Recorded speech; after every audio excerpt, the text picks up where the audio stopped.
All right. Another small talks. Today we're talking about vulnerability. I quite often say vulnerability lends to vulnerability. And I think I know John and I agree that vulnerability is the first step of many to healing and going through big T trauma, small T trauma. Vulnerability is great. And then you got to keep going with that. Um, Yeah, so yeah, exactly. I love the phrase vulnerability lends to vulnerability. Is it leads or lens? I don't know. I just made it up. I think it's lens. Lends Whatever. itself to more Yeah. vulnerability. There Yeah. we go. Sure. Yeah. I think it's important to notice that, well, first of all, I'll say kind of a comment on if you're familiar with any kind of self-help out there, or you've ever done any kind of program, or maybe you've been exposed to something like that, the idea of vulnerability in a book. Mhm. One of the biggest ones, the most popular ones, is Brene Brown's the Netflix talk. If you're interested, go check it out on Netflix. It's pretty. It's like an hour or so. It's one of those. It's kind of like a stand-up special, but about vulnerability. I don't know how to describe it. Brene Brown It's a stand up. one-man show. Yeah. But anyway, the cool thing about it is when I watched it, I was I was still in the military, in the Marine Corps, and it was about like 2 years before I got out. And so the idea of someone talking about vulnerability at that time was groundbreaking for me, at least in that way. And I think what helps a lot of people with her work and other people is that they back it up with science, whether or Mhm. not that science is accurate, or I've never dive into it, so I'm not going to speak to that. The point is, it has a sense of authority, which by the way is another talk we're going to do, but it has a sense of authority because this person is coming from a science background or a research background, and they're talking about vulnerability. So what's interesting is that as you go into self-development, personal development, vulnerability is, in the beginning, especially if you've been in the military like we have, it's groundbreaking. It's like, holy shit, I get to be vulnerable. I don't have to hold on to this thing. So instead of bottling it up, you're going to open up and have all these emotions come out, which is really useful and really powerful and really transformative. Well, let me rephrase that. It's really useful, powerful, and it's not exactly transformative. Vulnerability is the way you open the door to get clarity on what you're seeing. And usually vulnerability isn't something you do with yourself, it's something you do with others. In Mhm. fact, I don't believe you can be vulnerable with yourself because it's just you. Right. You can be honest with yourself, you can be clear with yourself, but vulnerable is with somebody else. Yeah. So when you're in a dialogue with either a partner, and there's layers to it, right? It starts with your closest family or friends, then it's like kind of your coworkers or your acquaintances, and then it's with other people kind of out there in the world, and then it's like a publicly thing where you stand on a stage and you're able to be vulnerable with a bunch of people. And most people are at the level of like, they just need to be vulnerable with their close family and friends. Mhm. Um, and they're the sticking point for most in the beginning is just being honest about your experience and what you're seeing. But it can quickly turn into, oh man, all I have to do is be vulnerable. I just put my heart out there and bare my soul to the Everything people. will clear up once I'm vulnerable. Yeah, which it can seem that way when you've been stuck in bottling up your emotions and what you're feeling and what you're thinking.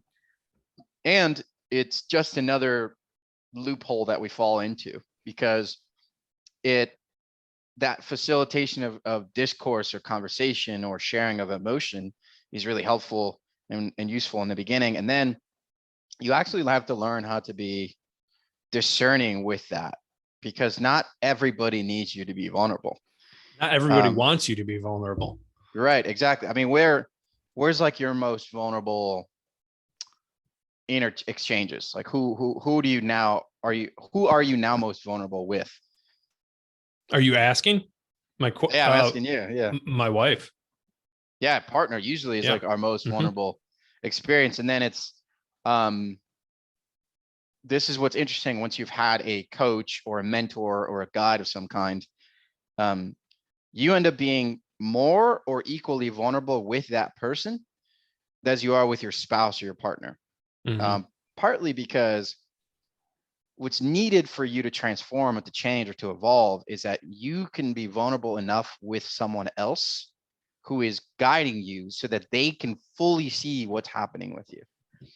And now that's both like an energetic thing, like the channel is open, like instead of you constricting and like hiding things, Mhm. you just open, hey, listen, this is what it is.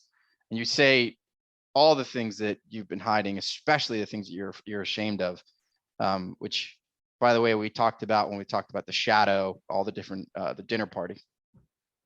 So as you start sharing these things with your teacher, God, mentor, coach, whatever that is, what happens is that first there's this trust you've built with this person.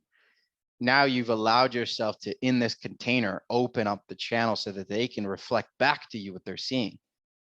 So that's why it's a doorway opener, because vulnerability is, it lends itself to vulnerability in groups with others, especially people who are in a similar stage of development as you are. It helps everybody around you see, oh my God, he's sharing that thing that's really deep and dark for him. Wow, I think I believe that I can do that now. And for the person who's in a teaching position or in a coaching position, now that person gets to see not just you, but like 3 other people who feel very similarly, and they can now notice what the patterns are among those people and how to actually support them. So with your partner, to your point, Lance, that it is, you will never have as deep of a relationship until you can be vulnerable with your partner across the board. I mean, I'm Mhm. talking about like everything, all your shames, all the stuff. And as you learn how to be vulnerable in the container of your relationship or in the container of your, teacher, guide, teacher, student, or guide or coach, whatever relationship, it's like an incubator for vulnerability. It's like, okay, Mhm. let me learn how to be vulnerable. I open up just a little bit. Okay, cool. Now I can open up a bit more. Okay, cool. Now I can be my full self with my partner or my teacher or whatever. And then that vulnerability, this is where you can turn the valve on and off. You learn how to like tweak it a little bit. You go, okay, well, I know how to be vulnerable here in this space. So now I can be vulnerable with my friends, right? With my kind of close friends. And you don't blur it out, whatever is happening. You're like, oh man, this is what's happening. This is where people get trapped in like, asking others for support without actually asking them. You're just like, Have you been around those people who are vulnerable all the time? yeah. It's fucking annoying.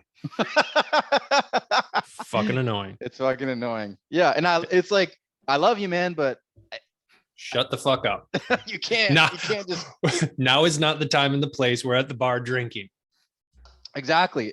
So that valve, like what's interesting is that you can be vulnerable and ask people to hold space for you. Hey man, I'm dealing with this thing. You're my friend. I don't necessarily need your support, but I'd like to share where I am.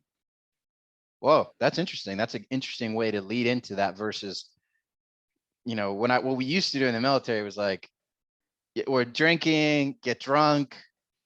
Then you get deep, quote unquote. Yeah. Everybody says that like, oh man, you guys are so deep. And you're like, No, you're just drunk. you're just drunk. And it might be deep because you're not used to talking at that level. Mhm. With most people, it might appear to be deep, but that doesn't mean deep isn't a thing. You just have described a certain set of emotions or a certain level of vulnerability as deep. Oh man, that's something people have told me my whole life. Oh man, you get so deep. Well, okay, yeah. See, I had the problem of going too vulnerable in inopportune circumstances or circumstances where it just wasn't necessary. Or it was awkward. It was like, it's not really the time to bring this thing up. So learning how to use that valve while also being vulnerable with your partner, with your teacher or guide. What was your journey to like opening up vulnerability to people? Where, that's obviously It didn't come gradations easy. of it. Yeah. and that's a matter of opinion.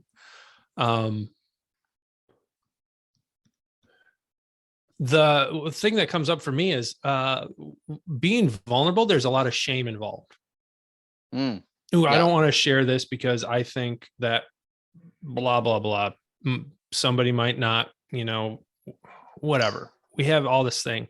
And I feel like I brought this up before, but there's a cartoon called Big Mouth.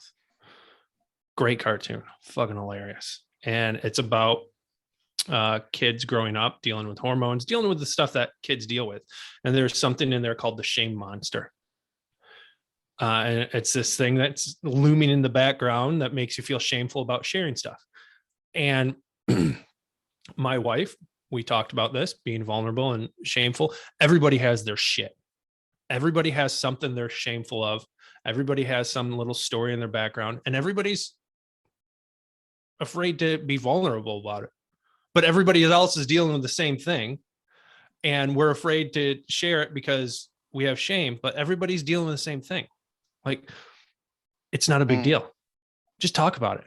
I mean, talk about it in the right situation. Please don't just be that dumbass that blurts it out at the party or something. Yeah, there's nothing to be shameful of. Everybody deals with this shit. I've talked to numerous people in this situation. Everybody has shit to deal with. So this goes back to the quote I like: vulnerability lends to vulnerability. Do it in the right time and right place. Yeah, right time, right place. And then are you in the kind of container or space where everyone else would benefit from vulnerability? That's a useful point what you said right at the end. Like, hey, if we're in a space where there's a bunch of other people who are also trying to grow and expand or whatever, you being vulnerable at a certain experience allows try it. It'll clear the room. You'll feel the energy, like, people sigh, like they're holding energy up here, and then they sigh and they kind of fall back. They're like, oh my God. It's when I went back to college when I was 27. I was a totally different person when I was 27 compared to all the 18-year-olds there.